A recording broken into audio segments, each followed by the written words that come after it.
Power up. Get over here!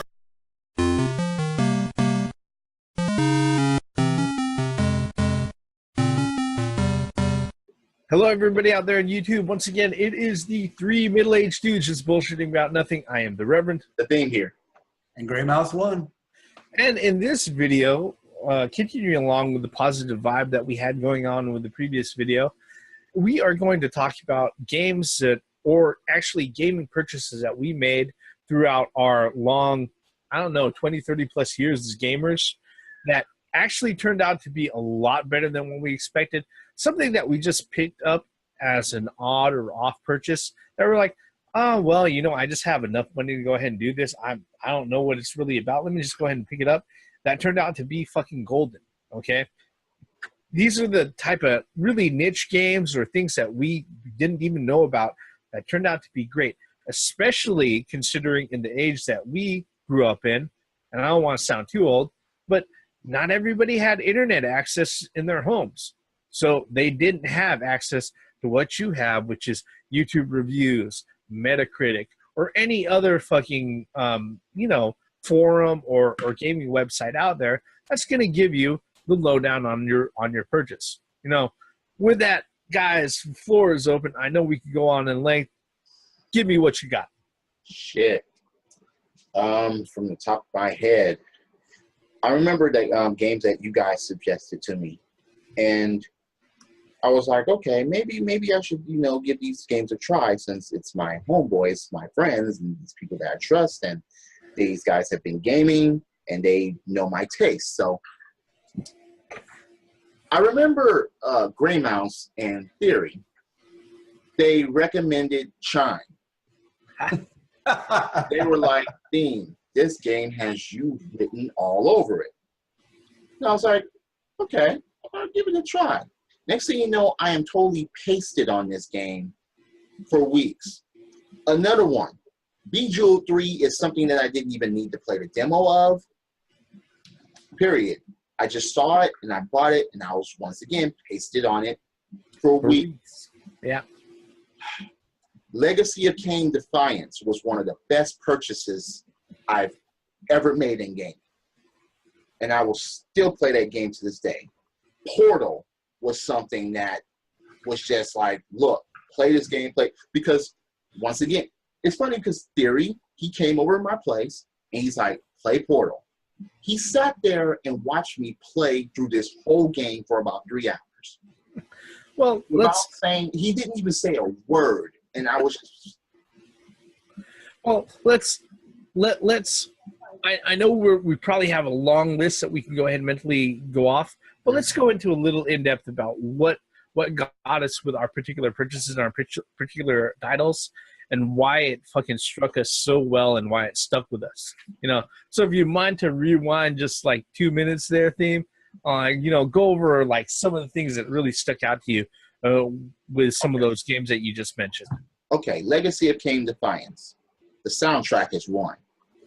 The story was the other. There were 2 stories being told concurrently. The gameplay was great.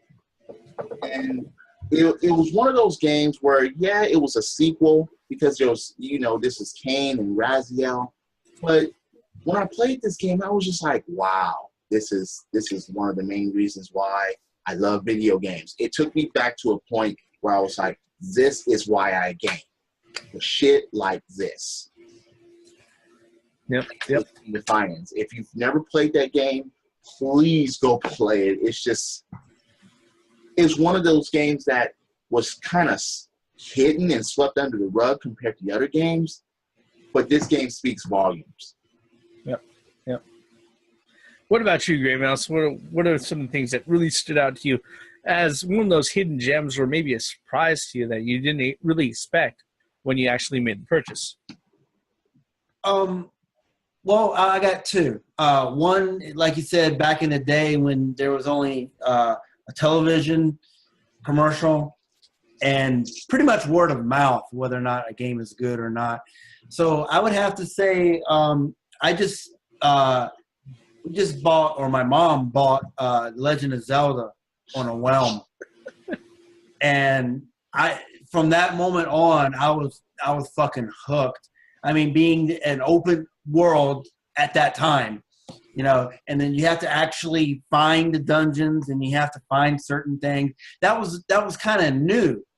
And then for more modern times is a game called Limbo. I was shocked at how good that game was.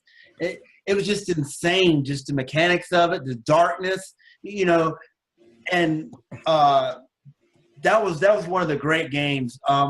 And a lot of the games that I've actually bought that really surprised me were indie games, believe it or not. You know, Guacamelee is another one. Guacamelee is great. Yes, I agree with that. Limbo, you know, and then Ori and the Forest. I mean, if you sit there and play these games, you're like, wow, you know, they're not AAA titles, but they are, you know. They get the job done for what. And as far as they go, they've got a lot more heart and actual purpose, you know, creative purpose from the developers than a lot of AAA titles before them. But I'm sorry for interrupting. Is there anything else you want to throw out there? Yeah. I mean, mostly ID titles, you know, that in recent times. I mean, because at that point, you just have one person or maybe two people, three people, a small little studio that is doing the music, the programming, the you know, the drafting, the drawing, and all that. It just makes it more, you know. But yeah, I have to say, Legend of Zelda was a complete surprise. Metroid was a complete surprise. But we're talking about back in the day when word of mouth, this game is good, from fellow gamers, from your friends, and maybe Nintendo Power every once in a while. Yeah. But, you know, there wasn't a widespread where you could actually go on the YouTube and actually look at the game before you buy it now. I mean, that's a great advantage, I guess. It is. It keeps you from buying, you know, shitty games. Shitty games, yeah. That's it. Let's cover, yeah. And that at that time, it didn't have that. So, I mean, I've been a victim of buying, you know, a game that looks good and it just was trash. Yep. I mean, there's a lot of games that I could probably go ahead and go about, like Grey Mouse said, that, you know, he's seen my collection and he knows that there's a lot of things. And I mentioned this before in previous videos. You know, the first gaming console that I owned, that I bought for myself, was actually a Super Nintendo. So I can't actually throw in any NES games into this particular conversation, simply for the fact that a lot of the NES games that I played, or excuse me, that I treasure in that way, I had played previously. I just didn't have the opportunity to own them. But one of the first games that surprised me completely, that I had no idea about, or actually I saw a particular portion of it and I thought, I'm going to fucking hate that. This is not going to sit well with me, was Actraiser. And the truth is that with Actraiser, the village building and the god mode portion of it is my favorite fucking part of that game. When I first played the game, when I you know, I purchased it because it was cheap at the time, and I heard from other friends who went ahead and mentioned, they're like, yeah, it's pretty fucking good. So I went ahead and I picked it up. I was like, okay, I don't expect much from this. And then I went through the first stage and I got to the first village building part and I was like, this is fucking stupid. I'm going to fucking hate this. And lo and behold, after the first few fucking huts get set up and the villagers offer up that first offering to you, I was like, oh my fucking God, what else can I do here? And it just grew from there. I didn't expect anything from that game at all. Another game that I expected absolutely nothing from, but I ended up spending probably hundreds of fucking hours on between me and my buddies, was when I moved up to Washington. You know, on a payday, I would usually go out. Me and my buddy, we'd go out and we'd hit up the mall, which was like literally right down the block from where we worked at. So we would just go ahead and we would drive over there, hit up the mall, get any shopping done for any stupid shit before we would hit up some place to eat, maybe grab some drinks, and then go home. And I walked in and we saw Street Fighter EX.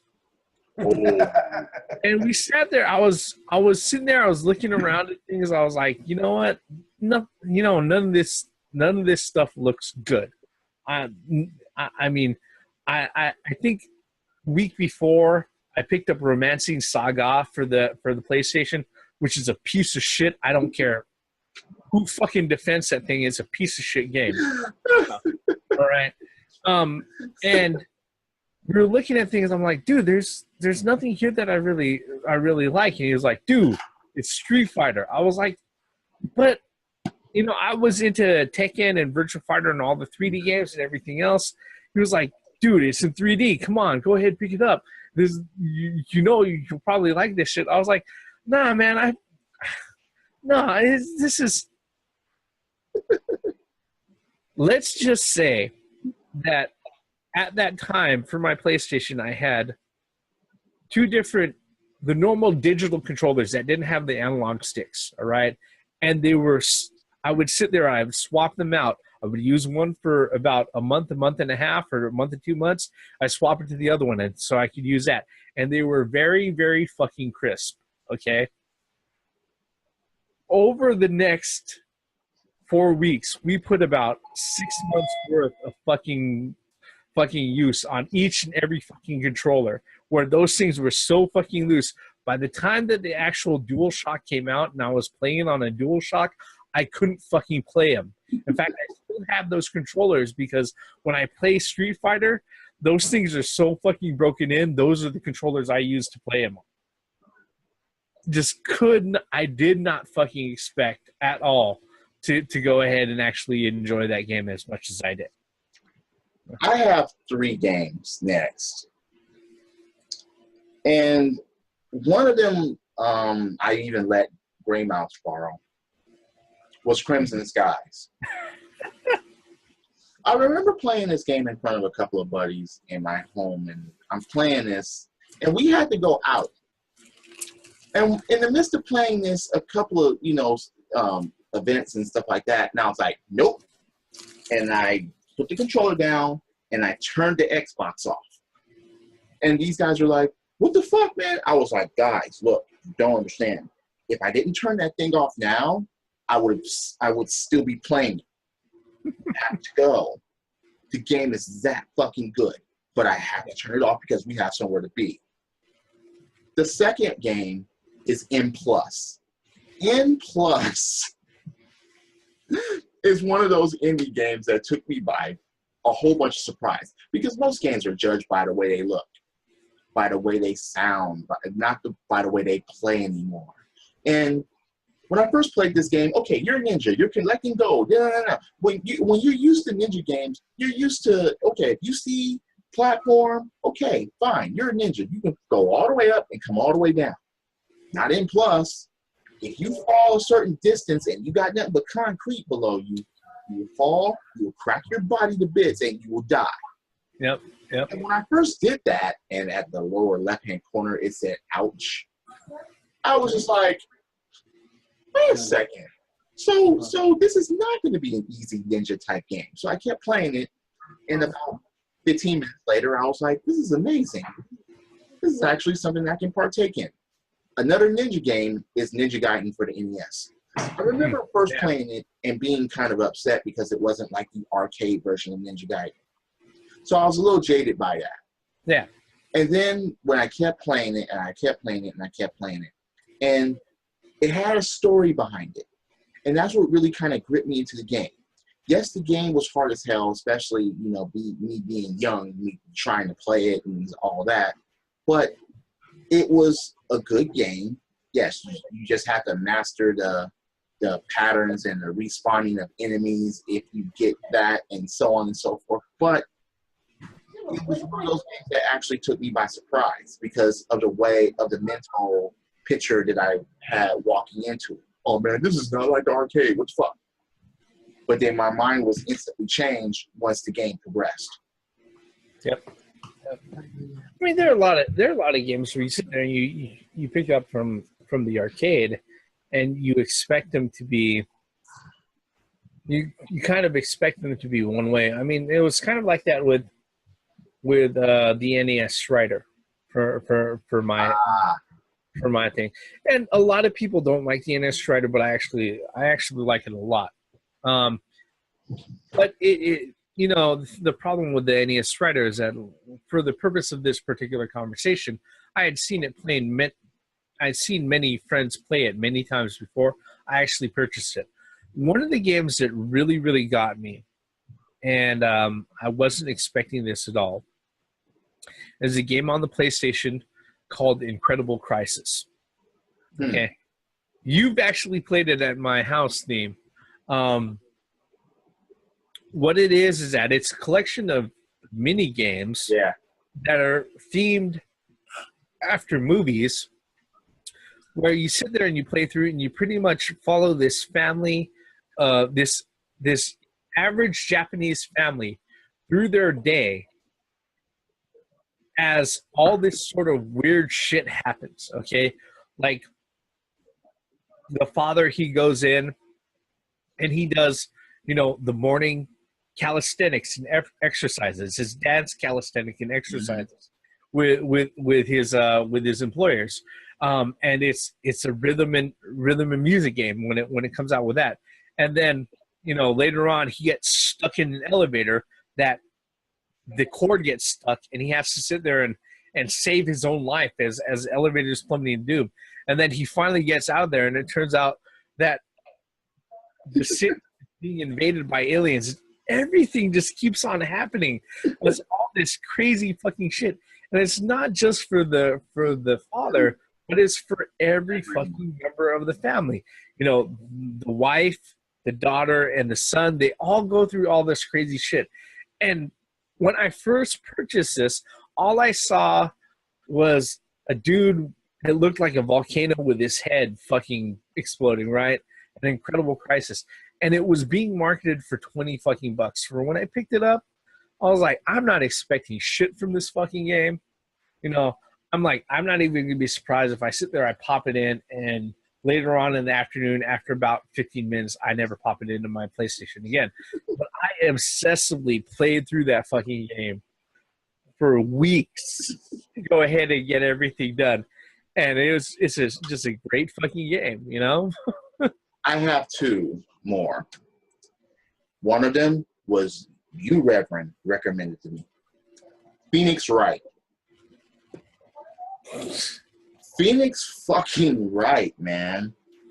And once again, you were like, you would really like this game because of the way you are. Me playing this and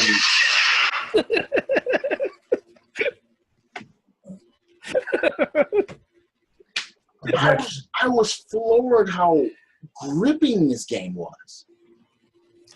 It was just the fact that I was just like, whoa, I'm actually in. Look, I want to put this dude away. Yeah. He's guilty. I want to put him away. He's not going to get away with this shit. That was one game that I was just like, wow, this was that was really something. Phoenix Wright, dude. This I won't forget that title. I just won't. Oh. Another one, and if you've never heard of this game, for the Nintendo 64, if you find it or if you can play it, please play it once and just stick with it. It's called Mr. Makers. It's called Mr. Makers. Oh, dear God. You talk about a platformer that's out there. You walk around and you're shaking things. And when you're shaking things, you're actually saying, shake, shake. And when you're shaking these enemies and things are falling out, and it's like, what? I was confused at first until I got later on where you shake backgrounds, you shake stages, you shake bosses. And I was really into it. Shake, shake, shake. Shake, shake, shake, shake. Mischief makers. What about you, Grey Mouse? You have any more you want to go ahead and throw onto the pile that were just completely surprising coming out of left field? Yep. Me and the Thing were walking down the arcade in Japan, and just out of the corner of my eye, they had a TV set, and just out of the corner of my eye, all I heard was "Oh!" Look, I didn't mention that. I saved that for you because I knew you were going to mention it. Because all I heard was a "Oh!" I was like, "What the fuck?" So I look over at the TV, and he was continuing walking, and Thing was still walking. I was like, check this game out. And the game was it's called Devil Dice for the PlayStation. Okay. Pick it up. Puzzle. It's a puzzler. Yeah. And the object of the game is it's to it has a story mode and a what do you call it? Like a multiplayer. It has a multiplayer mode and a puzzle mode. And a puzzle mode, story mode. And what you do is you got to move these dice. You're devils on a devil dice, right? And you move it around. When you move, it switches from 1, 2, 3, 4, 5. You got to match them. And anyway, when you die or you run out of time, these devils go up to heaven. That's opposite of what and they scream. They say, "Ah!" And they go, "Ah!" It was a cheap game, but it was, oh my God, it's a great. I still play it. Jeez. I still play it to this day. That's kind of the point of this particular video is that, when you sit there and you pick up these games that you're just like, all right, this is something I wouldn't normally go out of my way to pick up, but maybe it's cheap. Maybe it's a deal. Maybe it's something that you just can't fucking pass up at the time. And you're like, all right, I'm going to spend, the $9, $10, $20 on it. But generally speaking, with a lot of folks, when they go ahead and they go through this experience, it's not something you're willing to spend like 50 fucking bucks on. Right. But when you finally get a hold of it and you sit down and you play it, you're like, wow, this is fucking great. Hey, IQ did that to me too. Yep. IQ for the PlayStation. Intelligence Q. Yep. I mean, there's a game called RoboTrek, which is an old Enix game for this Nintendo. Falls right in line with a lot of games that I went ahead and mentioned, where it was just one of those things. I was like, well, guess what? I don't have enough to go ahead and get this $70 game that I really fucking want, so I'll go ahead and I'll pick this one up. And it just turned out to be a fucking gem. It really turned out to be a gem. I remember for a birthday present, I was going to get Mike Tyson's Punch-Out, but it was sold out. So I had to pick out something else. And I ended up going with Defender 2 for the NES. Okay. And I must have stayed up all night playing that. Because, I knew about Defender because I played it on the Atari. And then Defender 2 for the NES, it was just that great. Yeah. I mean, let me go ahead and throw another example out there. During the time of the late or mid to late 90s, 2D fighting games were all the rage and everything. And just on the off chance, I happened to see Puzzle Fighter 2 Turbo. Oh, yeah. And I was like, well, it looks kind of quirky and everything else. I'm like, okay, I'll pick this up. I don't think I'm going to spend too much fucking time with it. Me and my buddies spent so much fucking time on that fucking game. It was just, wow. That and Street Fighter EX, and then onward to Street Fighter EX2. By the time I got to EX2, it was one of those things where it's like, okay, I know what this game is, and there's a reason why I'm going out and I'm looking for it, But yeah, I really didn't expect what it was about. In fact, I halfway expected that it was going to be Puzzle Fighter, the puzzle game, but it wasn't that. It was simply just the animations for it in an actual Street Fighter game. And the whole thing is that I'm sorry, but handing over a love letter as Chun-Li and watching her get turned down, or fucking turning people in to sit there and have them sit Caesar style in front of Akuma as he acts like a fucking Yakuza boss is just fucking great. This is so goddamn great. another one was Bust a Move. You know, with the bobble characters. Okay. I didn't bust a move. Yeah. I didn't really. Actually, I think Bust a Move was actually the Japanese name for it, right? Yeah. No. Yeah. No. No. No. No, they've got it here. Puzzle Yeah. Bobble. Oh, Yeah. okay. Puzzle But, Bobble is Japanese game. That was really impressive too. I mean, I thought nothing of it. I thought it was just a puzzler game. But then when you know, it was a cheap puzzle game, you know, and you sit down there and oh my God, I spent, like you said, like all night, and it's like it constantly found its way into my PlayStation. And somehow it just found its way in there. Yep. I have a couple more. One was Pac-Man Arrangement. That was a revamp of the actual Pac-Man, you know, the arrangement style where there are power-ups and stuff like that, and there are boosts, and you can eat pills and chew faster, and the ghosts have power-ups and everything because they will merge with the blue ghosts and they'll get extra big and they're hitting. Yeah. Then another was Rival Schools. That was one of those games that I never was bored with for my PlayStation. I had so much fun beating people and taking their money because of, you have Shoma, Batman. That game was just, no matter who I picked, no matter how then there's Project Justice for the Dreamcast, but fuck, man, that's why Power Stone 3 and Rival Schools 3, please. What about what you call it? Championship Edition. What are you talking about? Street Fighter? No. Pac-Man Championship Edition. Oh, Lord, yeah, that. That's another surprise game. But you're like, I tell you what, when I saw all those 30 ghosts getting chomped down by Pac, I was like, yep. They took that game and revamped it into something new, something different, something enjoyable. Not like Pac-Land or any garbage like that. But Pac-Man Championship Edition DX, yeah. They're making another one, aren't they? Yep. Yeah. Part 2. There's a new one that's coming out. Yeah. Yeah. Sign me up for that. Yeah. But I think that's one of my most favorite times as a gamer is finding these unexpected gems that you buy, that you that you find it on the shelf, you pick it up, you put it into your gaming system, Sega, whatever gaming system you have, you put it in there and you play it and you find out that, whoa, like what have I been missing out on? Yeah. You know? And I think that's one of my favorite times as a gamer, going into something, back in those days, you didn't have that. Again, we said this again, we didn't have that luxury of having the internet and seeing what the game looks like before we play it.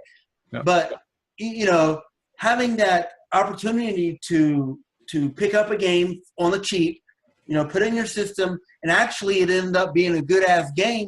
And I love that feeling. Yep. And the thing about it is that we are talking as middle-aged guys. I would say, I'm not going to say I hate to say it because that's what we are. The thing about it is that, generally speaking, up until the advent of the internet being readily permutable and readily available in everybody's houses, the only option you had, if you were lucky to, was to go ahead and rent a title before you actually paid full price for it. In which case, guess what? You had to spend money in order to go ahead and experience what it was like online, or excuse me, in your home. And that's just a luxury that we didn't have at the time. A lot of times now, people have YouTube and online and video gameplay and everything else that they have access to. But there still are some titles that squeak by, and people go ahead and they pick them up and they're like, wow, this is actually really good. And that's pretty much what we wanted to portray in this video. And I think with that, if you folks want to go ahead and ask us where we found these things, go ahead and leave us a comment. And like I say at every video, thank you for staying with us over the last 30 minutes or so. Leave us a comment, hit like, hit subscribe. Go ahead and check out our channels. Tell us whether or not we missed anything, or if there's something you have questions about, something you want us to go ahead and cover, leave it in the comments below. With that, I am the Reverend. Athene here. And Gray Mouse 1. Once again, for the benefits of common sense, logic, and gaming. Credits. You see, in the past, you weren't out just a fucking quarter. You were out for the $5 that fucking Blockbuster would charge you for the 2 fucking days that you would have to go ahead and rent that thing. And if you didn't have a system, they would take your credit card number and charge $99 to it to make sure that you return that shit back. Oh, yeah. Gaming has come a long way, YouTube. A long way.